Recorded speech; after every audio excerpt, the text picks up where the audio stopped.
ॐ शन्नो मित्रः शं वरुणः शं नो भवत्वर्यमा शन्नो इन्द्रो बृहस्पतिः शं नो विष्णुरुक्रमः।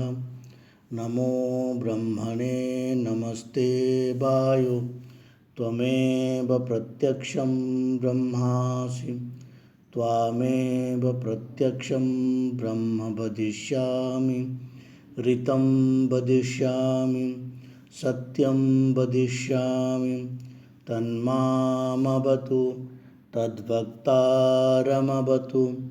अवतु माम् अवतु वक्तारम्। ॐ शान्तिः शान्तिः शान्तिः। हरिओम। जो वेद की इकाई में हमारे चैप्टर में आया है ऋग्वेद संहितायाम सर्ग विचारः, ठीक है। इसी के अंतर्गत जब सर्ग के विचार करते हैं तो उसी में सर्ग का अर्थ यहाँ पर सृष्टि है, सृष्टि का विचार करते हैं। तो वेद में जहाँ पर भी सृष्टि का विचार आया है उसी के विषय में यहाँ पर प्रश्न कर रहे हैं, वहीं पर उसी के विषय में जो है यहाँ पर ये टॉपिक है, ठीक है। तो इसलिए इसी के अंतर्गत हमने पहले पढ़ा था नासदीय सूक्त, उसमें सृष्टि के विचार आया था कि सृष्टि की उत्पत्ति कैसे हुई थी, पहले क्या था, ठीक है। यहाँ पर भी हिरण्यगर्भ सूक्त लेकर के आए हैं और हिरण्यगर्भ सूक्त में भी सृष्टि की उत्पत्ति के विचार किया गया है। इसलिए हिरण्यगर्भ सूक्त को हम आज अध्ययन करेंगे। और यहाँ पर मैं एक और बात आपको बताना चाहूँगा कि सूक्त बहुत सारे हैं और जो यहाँ 3 सूक्त हमको विशेष करके पढ़ना है। अभी पहले तो नासदीय सूक्त पढ़ चुके हैं और ये हिरण्यगर्भ सूक्त है और जो एक सूक्त पढ़ना है पुरुष सूक्त है, ठीक है। ये 3 सूक्त को पढ़ेंगे तो इसमें बहुत सारे ऐसे पद हैं। ऐसे पुरुष सूक्त को हर किसी को तो याद होना चाहिए, ठीक है। पुरुष सूक्त से जो है भगवान के अभिषेक के समय में उसका पाठ किया जाता है, भगवान की स्तुति है उसमें, ठीक है। पुरुष सूक्त में पुरुष सूक्त बहुत ही प्रसिद्ध है, इसलिए हर किसी को पुरुष सूक्त के पाठ करना चाहिए, उसका अर्थ सहित ज्ञात होना चाहिए, ठीक है। और इन सूक्तों को आप किसी यूट्यूब से सुन भी सकते हैं, इसका बहुत सारे मिल जाता है आपको पाठ। दक्षिण भारतीय पाठ भी मिल जाता है, उत्तर भारतीय पाठ भी मिल जाता है, ठीक है। यहाँ पर जो हम लेके आए हैं इसमें आगे देखते हैं। देखिए यहाँ पर कुछ मैंने पहले भी ये प्रश्न आपको दिखाया था कि परीक्षा में किस तरह के आता है। ये कस्मै देवाय हविषा विधेम कामस्तदग्रे समवर्तत और तस्मात् विराड अजायत। ये तीनों के तीनों जो है सूक्तों की है, ठीक है। अब देखिए कस्मै यहाँ पर जो स्वर्ग लोक भयम किंचित् नास्ति कठोपनिषद की है, ठीक है। हाँ, मेरे पास एक प्रश्न आया था कि जो एक छात्र ने प्रश्न किए थे कि जो कठोपनिषद है, ठीक है, उसमें तो क्या है यम नचिकेता संवाद है और उसके अतिरिक्त जो एक नारद और सनत कुमार संवाद चैप्टर है, ठीक है। नारद सनत कुमार संवाद जो है बहुत ही लंबा चौड़ा प्रकरण है, उसमें काफ़ी अध्याय है, काफ़ी 3-4 प्रपाठक है। तो अगर उन सबको अध्ययन करेंगे तो उसमें उन्होंने पूछा था कि इसमें कौन सा मंत्र जो है ज़्यादा इम्पोर्टेंट है, ठीक है, उसके विषय में हम वहाँ चर्चा करेंगे। तो यहाँ पर भी मैं उसका नियम थोड़ा बताता हूँ आपको कि कैसे अध्ययन करने से हम इसका क्वेश्चन कर सकते हैं। जैसे मान लीजिए यहाँ पर क्या है, नासदीय सूक्त है। नासदीय सूक्तों में ज़्यादा मंत्र नहीं है, ठीक है, कम मंत्र है, 9 मंत्र है। तो नासदीय सूक्त को आप जो है बारंबार अभ्यास कर सकते हैं, ये आपको याद हो जाएगा। एक ये पता चल गया। दूसरा हिरण्यगर्भ सूक्त है, इसमें भी ज़्यादा मंत्र नहीं है, ठीक है, इसमें मंत्र संख्या बहुत कम है। तो इसलिए अगर आप हिरण्यगर्भ सूक्त को भी आप याद कर लेते हैं, लगभग जो है आपको याद हो जाएगा इनके पंक्ति, तो इससे भी आपको पता चल जाता है कि ये हिरण्यगर्भ सूक्त की ये पंक्ति है। जैसे मान लीजिए कस्मै देवाय हविषा विधेम, ये हिरण्यगर्भ सूक्त की। इसका अर्थ क्या है, कस्मै देवाय हविषा विधेम, ऐसे देवता को छोड़ करके और हम किसका पूजा करें, इसका अर्थ यही है, ठीक है। तो ऐसे यहाँ पर कुछ पंक्तियाँ हैं, तो उनको आप अगर याद हो जाएगा तो आपको पता चल जाएगा ये हिरण्यगर्भ सूक्त की है। तो एक अगर आपको सही आंसर मिलता है तो बाकी सब आंसर सही हो जाता है। देखिए ए का यहाँ पर सेकंड हो गया, तो ए का सेकंड है इसमें देखिए, और 2 नंबर में भी ए का सेकंड है। तो यहाँ से आंसर करने में आपको आसान हो जाएगा। अगर और एक पता चल जाएगा, जैसे और एक पता चल जाएगा तो आपको पहले वाला आंसर जो 2 नंबर वाला वो कैंसिल हो गया और 3 नंबर वाला राइट हो गया। इसी तरह से भी आपको जो है आंसर कर सकते हैं। तो वहाँ पर भी जो है कठोपनिषद और नारद सनत कुमार जो संवाद है उसमें भी अगर आपको कठोपनिषद की मंत्र याद है, लगभग आपको वहाँ के मंत्र पता चल गया, तो नारद सनत कुमार के मंत्र आपको पता भी नहीं चला तभी भी आप उसको करेंगे तो आपका आंसर करेक्ट हो जाएगा। ठीक है, यही ट्रिक है इसमें। इसलिए कोई ना कोई एक को तो अच्छे से अध्ययन कर लेना चाहिए। ठीक है, ये हो गया आपका तस्मात् विराट अजायत, तो ये आपका जो है पुरुष सूक्त की है। ठीक है, अब आगे देखते हैं। अब हिरण्यगर्भ सूक्त में ये ऋग्वेद की है।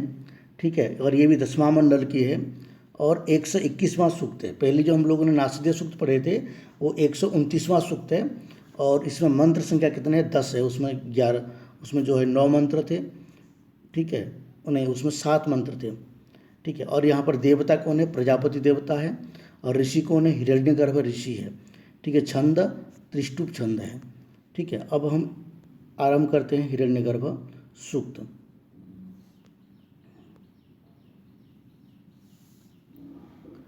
हिरण्यगर्भः समवर्तताग्रे भूतस्य जातः पतिरेक आसीत् स दधार पृथिवीं द्यामुत्तेमां कस्मै देवाय हविषा विधेम। ये देखिए, ये पंक्ति वहीं पर आ रहा है, कस्मै देवाय हविषा विधेम, मुझे परीक्षा में आया हुआ था।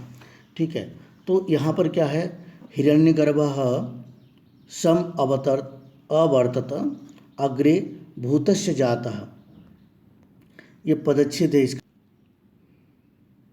पति ही एकः आसीत्। ठीक है, उसके बाद स दधार पृथिवीं द्याम उत इमाम कस्मै देवाय हविषा विधेम। यहाँ पर हिरण्यगर्भ शब्द जो दिया है, हिरण्यगर्भ से यहाँ पर हिरण्यगर्भ का अर्थ है ब्रह्मा। ठीक है, जो हिरण्यगर्भ है वो ब्रह्मा जी को कहा जाता है। इसके लिए तैत्तिरीय संहिता में एक मंत्र आता है, प्रजापतिर्वै हिरण्यगर्भः प्रजापते रनुरूपत्वाय, तैत्तिरीय संहिता में आता है। वहाँ कहा गया है प्रजापतिर्वै हिरण्यगर्भः, प्रजापति से हिरण्यगर्भ ही कहा जाता है। ठीक है, अब देखते हैं इसका अर्थ क्या होगा। देखिए, सर्वप्रथम जब सृष्टि की उत्पत्ति हुई, हिरण्यगर्भः अग्रे समवर्तत जातः भूतस्य एकः पति आसीत्। हिरण्यगर्भ यानी कि प्रजापति ब्रह्मा ही अग्रे सर्वप्रथम सृष्टि से पूर्व समवर्तत। ठीक है, समवर्तत उत्पन्न हुआ, पैदा हुआ, जातः उत्पन्न होकर, उत्पन्न होते ही भूतस्य एकः पति आसीत्, सभी जो सचराचर जगत है, सभी भूतों है, उन सब का एकमात्र पति बन गया। ठीक है, स इमाम पृथ्वी उतद्याम दाधार, वह इमाम ये संपूर्ण पृथ्वी उतद्याम दाधार, सभी पृथ्वी को उसने धारण किया। ऐसे जो देव है, कस्मै देवाय हविषा विधेम, ऐसे जो देव है, ऐसे देव को छोड़ करके और हम किसके लिए हवि प्रदान करें, यानी कि और किसका उपासना हम क्यों करें, और किसी के लिए यजन आदि हम क्यों करें, ये यहाँ का अर्थ है। देखिए, अलग अलग विद्वानों के अलग अलग मत होता है। तो जहाँ पर शांकर मत अगर लिया जाए, जैसे शांकर भाष्य है, तो शांकर भाष्य में जो हिरण्यगर्भ कहते हैं, वहाँ पर जो है ईश्वर को हिरण्यगर्भ कहते हैं, माया विशिष्ट ईश्वर को। ठीक है, क्योंकि जो जो अद्वैत ब्रह्म है, ठीक है, वो तो ना करता है ना भोगता है, वो किसी को उत्पन्न भी नहीं करता और किसी का नाश भी नहीं करता, क्योंकि उसमें कोई कर्म है ही नहीं। तो इसलिए माया विशिष्ट ईश्वर जो है उत्पत्ति होता है और उत्पन्न भी करता है और नष्ट भी करता है, सब कुछ जो है संहारादि कार्य माया विशिष्ट ईश्वर ही करता है। ठीक है, इसलिए हिरण्यगर्भ को वहाँ पर माया विशिष्ट ईश्वर भी माना जाता है। तो ईश्वर की आराधना, जो आराधना किया जाता है, ईश्वर की आराधना किया जाता है। और कुछ जो विद्वानों के मत में वहाँ पर भी जो है ब्रह्मा की उत्पत्ति मानी जाती है। जैसे हिरण्यगर्भ कहते हैं ब्रह्मा को, तो अंतः प्रविष्ट शास्ता जनानम सर्वात्मा, तो वहाँ पर भी जो उपनिषद कहते हैं कि अंतः प्रविष्ट, अंदर प्रवेश करके सभी संसार का शासन करता है। तो ब्रह्मा के अंदर भी परमात्मा स्वयं प्रविष्ट है और वही सभी संसार को धारण कर रखे हैं। ठीक है, ब्रह्मा जी ने जब तपस्या किया था, जब पुराणों के आधार पर आप मानते हैं कि ब्रह्मा जी की उत्पत्ति हुई और उन्होंने चारों ओर जल ही जल देखा। फिर उन्होंने तपस्या किया और पहले तो उन्होंने अपने जो बैठे हुए कमल को पकड़ करके वहाँ उसमें खोज किया कि मैं कहाँ से प्रकट हुआ। जब उनको पता नहीं चला फिर वो तपस्या की है। तपस्या करने पर उनको भगवान ने जो है ज्ञान का उपदेश दिया, वेदों का उपदेश दिया, जिससे उनको ब्रह्म ज्ञान की प्राप्ति हुई। ठीक है, तो फिर जो ब्रह्म ज्ञान की प्राप्ति हुई तो उन्होंने भगवान ने वहाँ पर ये बताया कि मैं तुम्हारे अंदर प्रविष्ट करके मैं सारे जगत की क्या शासन करता हूँ। ठीक है, तो परमात्मा जो है अंतः प्रविष्ट अंदर प्रवेश करके सभी जगत का शासन करते हैं, इसलिए वहाँ पर परमात्मा ही सब कुछ है। ठीक है, ये मानते हैं अन्य अन्य विद्वान। तो इसी दृष्टि से अगर कहा जाए तो यहाँ पर जो कहा जाया है कस्मै विधाय कस्मै देवाय हविषा विधेम, ऐसे जो परमात्मा है जो संपूर्ण जगत को धारण करता है और जो ब्रह्मा जी को भी उत्पन्न करता है, ऐसे जो परमात्मा है हम उसका ही क्या करेंगे, यजन करेंगे। इसलिए जो है यज्ञ आदि के द्वारा भी परमात्मा का ही स्तुति किया जाता है और कुछ जो आधार माना जाता है वो देवताओं का भी स्तुति किया जाता है और देवताओं के माध्यम से परमात्मा का ही स्तुति किया जाता है। ठीक है, तो ये बहुत सारे विद्वानों के भी। अब आगे देखते हैं, यह आत्मदा बलदा यस्य विश्व उपासते प्रशिशम यस्य देवाः यस्य छायामृतम यस्य मृत्यु कस्मै देवाय हविषा विधेम। ठीक है, यहाँ पर भी देख सकते हैं इसको पदपाठ, यह आत्मदाः बलदाः यस्य विश्वे उप आसते पुरुषिवम यस्य देवाः यस्य छाया अमृतम यस्य मृत्यु कस्मै देवाय हविषा विधेम। यह आत्मदा बलदा प्रासित विश्व देवाः उपासते, यह जो आत्मदा प्राणदाता जीवनदाता, जीवनदाता कौन है, परमात्मा ही है। ठीक है, बलदाह बलदाता कौन है, परमात्मा ही है, शक्ति प्रदाता है। ठीक है, यस्य जिसके प्रशिशम शासन को, आदेश को, जिसके आदेश को विश्व सब समस्त देवता देवता उपासते उपासना करते हैं, पालन करते हैं। ठीक है, मानते हैं। यस्य जिसकी अमृतम अमृतस्य जिसका अमृतत्व अमरत्व, यस्य जिसकी छाया मृत्यु, कस्मै देवाय हविषा विधेम, ऐसे जो देवता है उसके अतिरिक्त हम और किसका उपासना करें। देखिए यहाँ पर जो है जीवनदाता है, ठीक है, और बलदाता है, शक्ति प्रदाता है। ठीक है, जिसके शासन को सब कोई पालन करता है। तो यहाँ पर जो हमने पहले जो अभी विचार किया था कि प्रजापति, वही जो एक मंत्र कहा था प्रजापति, यानी कि प्रजा का पति, प्रजा का उत्पन्न करने वाला ही प्रजापति होता है। तो इसी दृष्टि से जो है प्रजापति कौन है, परमात्मा है।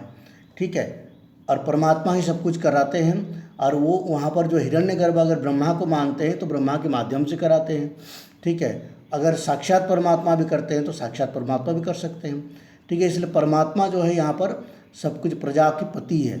ठीक है, इसलिए भगवान ने उपनिषदों में भी कहा है कि मध्वयात् तपति सूर्यः मध्वयात् बहति वायुः। ठीक है, मेरे भय से सूर्य तपता है, मेरे भय से वायु बहता है। ठीक है, मेरे भय से इंद्र वृष्टि करता है। तो भगवान के भय से ही सब कुछ कार्य करते हैं। तो इसलिए यहाँ पर कहा गया है क्या, विश्वे सब समस्त देवा देवता उपासते उपासना करते हैं, पालन करते हैं उनकी आज्ञा का। ठीक है, प्रशीषम शासन को, आदेश को।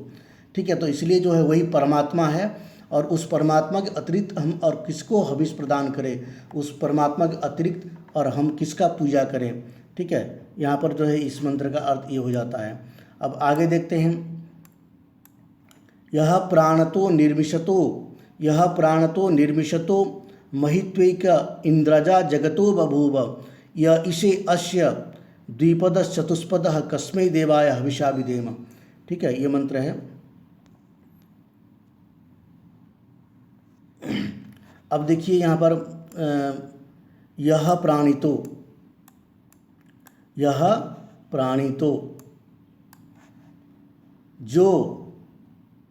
जो हिरण्यगर्भ महित्वा महिमा के कारण प्राणितो श्वास प्रश्वास लेने वाले का, सांस लेने वाले का, निषेध पलकों का संचालन करने वाला का, पलक गिराने वाले का, जगत गतिशील प्राणी जगत का एक अकेला ही एकमात्र ही राजा स्वामी है। बभूबा हो गया, कौन हो गया, वही जो उत्पन्न हुआ सृष्टि से पूर्व, सृष्टि के पूर्व जो हिरण्यगर्भ उत्पन्न हुआ। यह जो अस्य इस द्विपद दो पैरों वाले मनुष्य आदि का, चतुष्पद चारों पाद वाले जो पशु आदियों का वो स्वामी है, स्वामित्व करता है। तो ऐसे जो कस्मै देवाय हविषा विधेम, ऐसे जो देवता है उसके अतिरिक्त हम और किसका हम यजन करें। ठीक है, अब आगे देखते हैं। यस्य में हिमवंतो महित्वा यस्य समुद्रम रसया सहायुः यस्य महाप्रदिशो यस्य बाहु कस्मै देवाय हविषा विधेम। यस्य महित्वा इमे यस्य महित्वा इमे हिमवन्तः, ठीक है, जिसकी महत्ता से इमे ये हिमवन्तः बर्फीले पर्वत रसया सह नदियों के साथ समुद्र को जाते हैं। ठीक है, आहु कहते हैं इमा ये प्रदेश प्रधान दिशाएं, जैसे जिसकी बाहु है, ये प्रधान दिशाएं जिसकी बाहु है, ऐसे जो देवता है वो कौन है, वो हिरण्यगर्भ है। इसलिए कस्मै देवाय हविषा विधेम, इसको छोड़ करके हम और किसका उपासना करें। उसके बाद कहते हैं येन देवरुग्रा पृथ्वी च द्रिह्या येन स्वः स्तभितं येन नाकः यो अंतरिक्षे रजसो विमानः कस्मै देवाय हविषा विधेम। ये न जिसके द्वारा उग्राद्यौ उत्पन्न द्युलोक पृथ्वी च और पृथ्वी दुया स्थिर कर दिया गया है, रोका गया है। ये न जिसके द्वारा स्वर्गलोक स्तब्ध बना दिया गया है, स्थिर कर दिया गया है।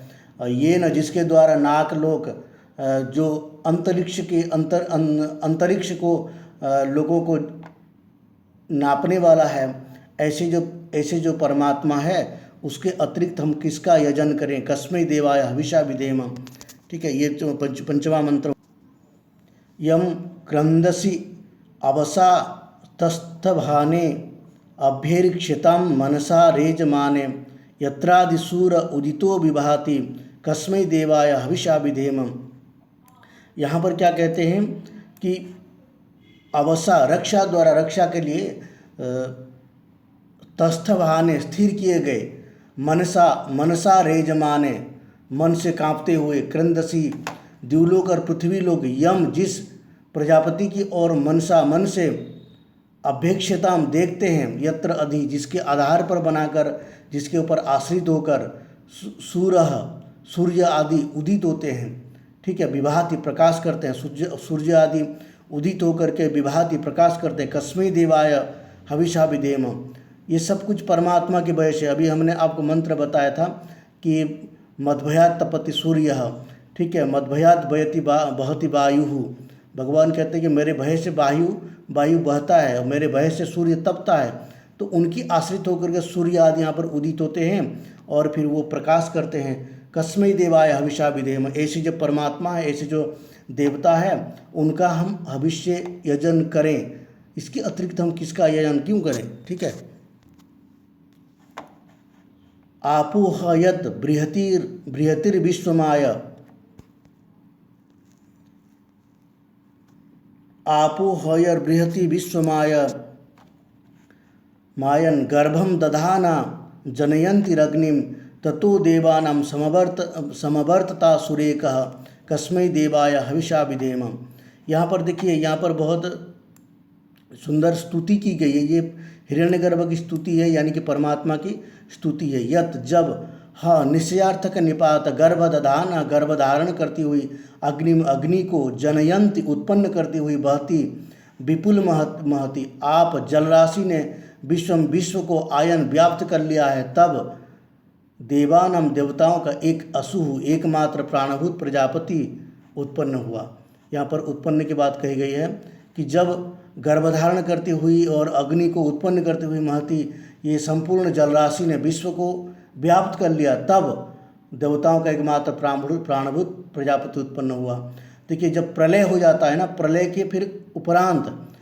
के उपरांत जैसे यहाँ पर सब कुछ जलराशि ने विश्व को सब कुछ जो है व्याप्त कर लिया, तब देवताओं का एकमात्र प्राणभूत, तब जो है उस प्रजापति उत्पन्न हुआ। ठीक है, जलप्लावन के उपरांत प्रजापति की भी उत्पन्न होती है, सबसे पहले सृष्टि के पूर्व, ठीक है। इसलिए तात्पर्य यह है कि पहले विशाल जलराशि थी, उसके हिरण्यगर्भ प्रजापति का उत्पन्न हुआ।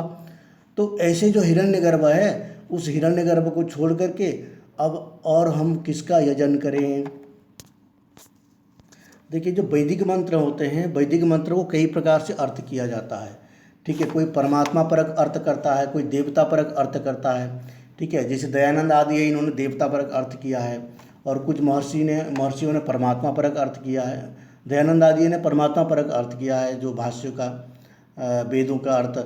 और कुछ जो सायण भाष्य आदि है, स्कंद स्वामी आदि भाष्य है, उन्होंने देवता परक अर्थ किया है। यहाँ पर वो देवता को मानते हैं, यानी कि ब्रह्मा को मानते हैं, तो ब्रह्मा की उपासना करना चाहिए वो कहते हैं। लेकिन जो परमात्मा परक अर्थ करते हैं, वो कहते हैं कि ये साक्षात हिरण्यगर्भ का अर्थ है, साक्षात परमात्मा ही है, हिरण्यगर्भ के रूप में प्रकट हुआ है, यानी कि अंतः प्रविष्ट शास्त्र जनानम सर्वात्मा, वो सभी के अंदर प्रवेश करके जब शासन कर सकता है, तो हिरण्यगर्भ के अंदर भी प्रवेश करके शासन नहीं कर सकता है क्या।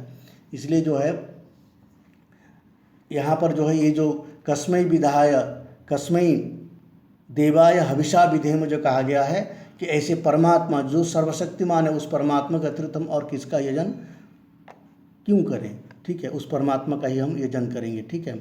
आगे देखते हैं, यश्चिदापो महीना पर्यपश्य दक्षम दधाना जनयन्ति यज्ञम यो देव स्वधि देव एक आसित कस्मै देवाय हविषा विधेमम। यहाँ पर क्या कहते हैं, दक्ष प्रजापति को दधाना गर्भ रूप में धारण करती हुई यज्ञ को, सृष्टि उत्पत्ति रूप यज्ञ को, जनयंत उत्पन्न करती हुई जलराशि को, जिसने चित पाद पूर्णार्थक निपात महिमा से पर्यपश्चात चारों ओर देखा, यह जो देवेशु अधि देवताओं के मध्य उसके ऊपर एक अद्वितीय एकमात्र देव स्वामी आसित, एक अद्वितीय जो देव स्वामी आसित था, वो कौन है। ऐसे जो परमात्मा है, ऐसे जो देवताओं के देवता है, उसका हम यज्ञ से विधान करें, यज्ञ से पूजन करें, ठीक है। और आगे देखते हैं,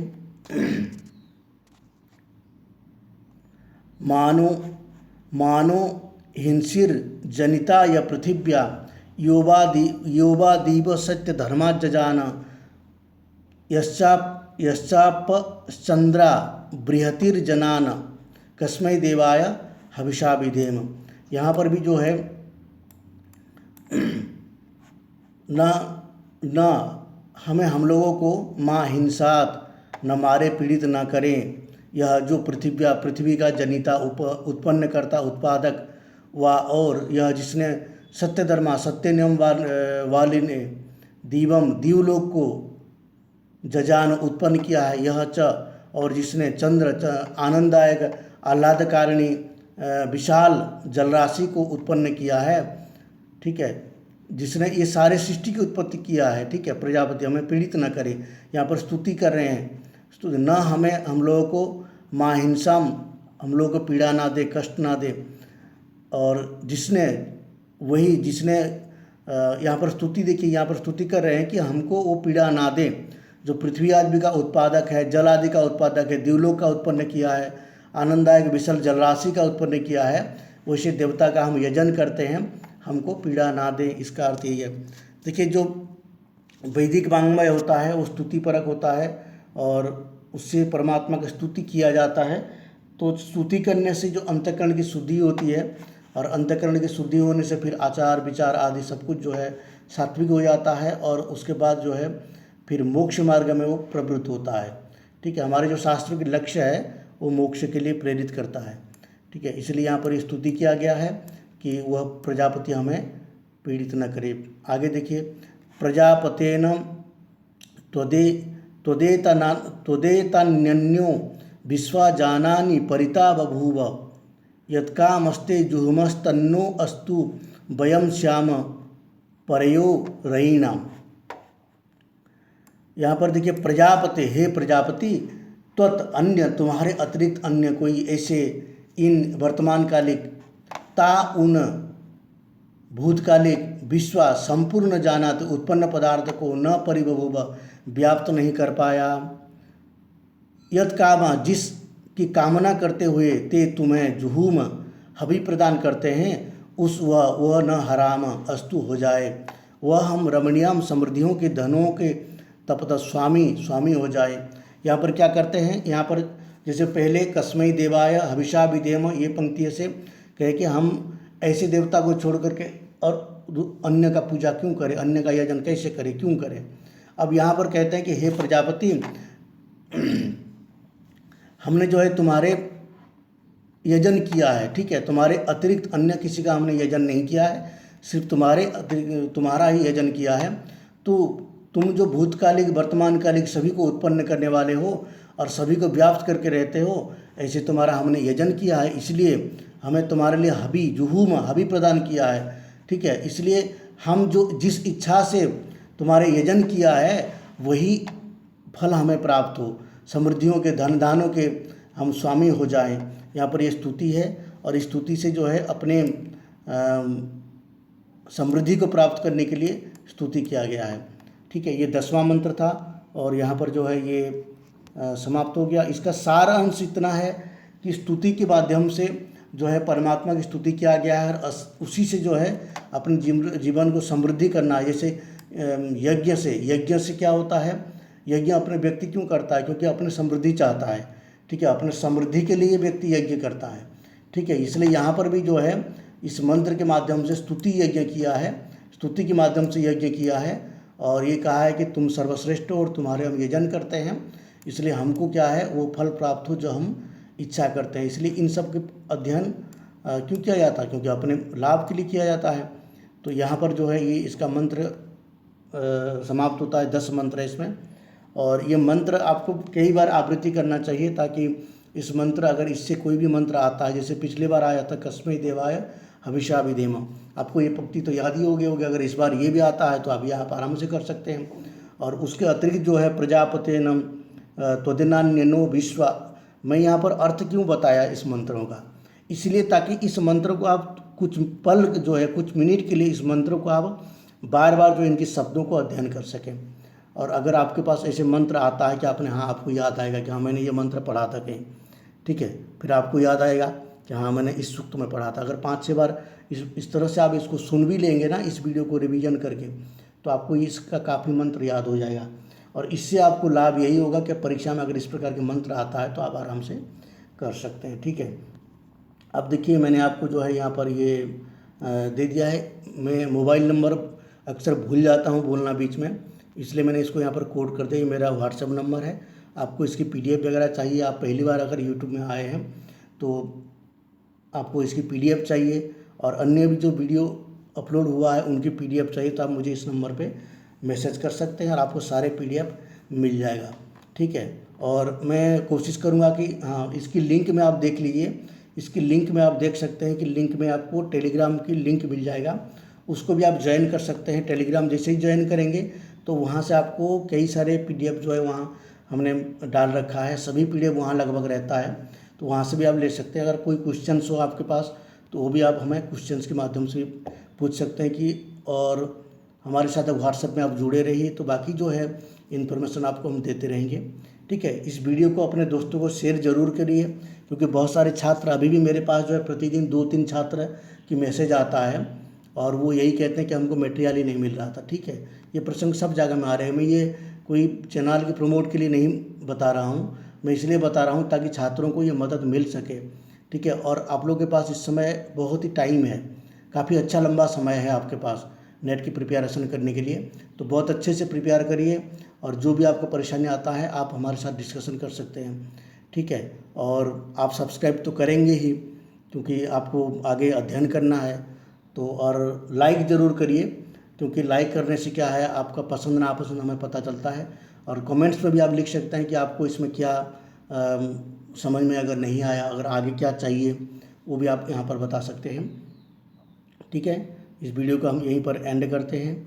हाँ, अब यहाँ पर हमने एक बात और कहना चाहता हूँ, अभी तक जो वीडियो आप देख रहे हैं, वीडियो को जैसे आप देखते हैं तो उस समय टच करिए, टच करेंगे तो ये जो राइट साइड में ऐसे ऊपर में यहाँ पर आपका आई का बटन आता है, ठीक है ना, उसको आप क्लिक करिए। मैं अभी कोशिश करूँगा इसके बाद इस वीडियो को अपलोड करते ही उसमें कुछ क्वेश्चंस मैं दे दूँ, ठीक है। इसके संबंधित जो है 3-4 क्वेश्चंस बना करके मैं वहाँ 5 क्वेश्चन डाल सकते हैं, 5 क्वेश्चंस मैं दे दूँगा और मैं जो है वहाँ पर क्लिक करके 100% कर दूँगा कि आंसर उसका क्या होगा। आप वहाँ पर जो है 4 ऑप्शन आपको मिलेगा, ठीक है। एक क्वेश्चन का जैसे हम लोग पैटर्न आता है क्वेश्चंस में, वैसे पैटर्न मिलेगा। ये इंपॉर्टेंट है, ध्यान रखिए। उस पैटर्न को आप जैसे ही टच करेंगे तो आपको वहाँ पर जो है उसका आंसर भी क्लियर हो जाएगा। इस तरह से आप यहाँ पर जो है 5 क्वेश्चंस का कम से कम मॉक टेस्ट भी दे सकते हैं इसी वीडियो के माध्यम से। मैं ये बताना भूल गया था आपको, और इसके लिए मैं एक अलग से फॉर्म बना दूंगा क्योंकि मैं भूल जाता हूँ, और सबसे पहले मैं इस बात को आपको बताऊँगा, ठीक है। और मैं कोशिश करूँगा कि सभी वीडियो में इसका दे दूँ, और आप जो भी वीडियो देखेंगे उसमें आपको आगे मिल जाएगा, ठीक है। कल मैंने इसके काफ़ी स्टडी करने के बाद मुझे पता चला वहाँ पर जो है एक ऑप्शन होता है आई बटन का। उस आई बटन में क्या क्या फंक्शन है अभी मैंने देखा, तो उसको मैंने करने की सोचा, और मैंने एक वीडियो में उसको कर भी दिया है थोड़ा बहुत। तो जो पीछे वाला वीडियो था संभवतः किसी ब्रह्म स्वरूप में है, ब्राह्मण स्वरूपम भेदाश्च, उसमें मैंने किया था। और मैंने कोशिश करूँगा कि इसको एडिट करके इस वीडियो में भी वो आई बटन वाला दे दूँ, तो आप आई बटन को ज़रूर दबाइए, ठीक है। यहीं पर इस वीडियो को एंड करते हैं। हरिओम।